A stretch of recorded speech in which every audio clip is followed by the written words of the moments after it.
local government chako chon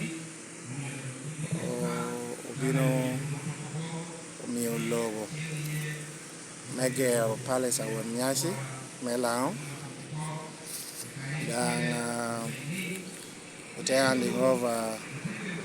titles karachiel kod jami long twer mere bino chwalo koboro both officer prime minister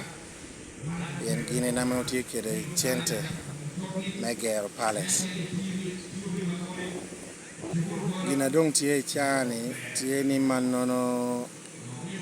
contractor dong tie ame officer prime minister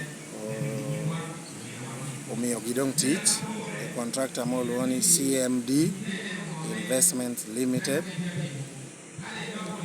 ginomiyo oriria nonok tikar maoni obedo aloha mobedo design kitame palace miro bet kede dong chabit deko karange officer prime minister bino kelo design no kena nyen ame ono chabit ni the city physical planning committee team approving how to do dong Kampala a contractor to bino alado analo hichani tie ni officer prime minister do cholo chento kome board city memi yugidong authority mere timo approving the plan da wano gama do plan yote duoko officer prime minister mewek gindum tekelo contractor watite chahere report me romi chani enieno and pola information do nyonge jolong lunga pol tie officer prime minister me kageno miwa e kada hote miyo luangeyo anapoyo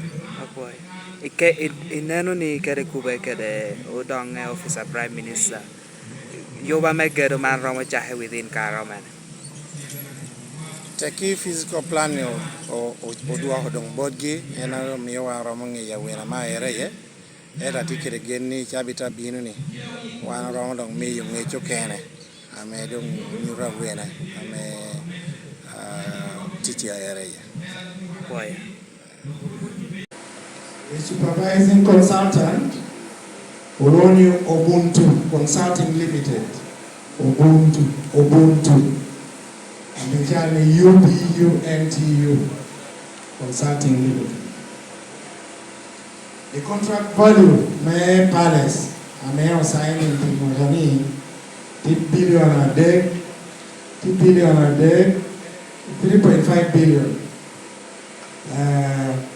Will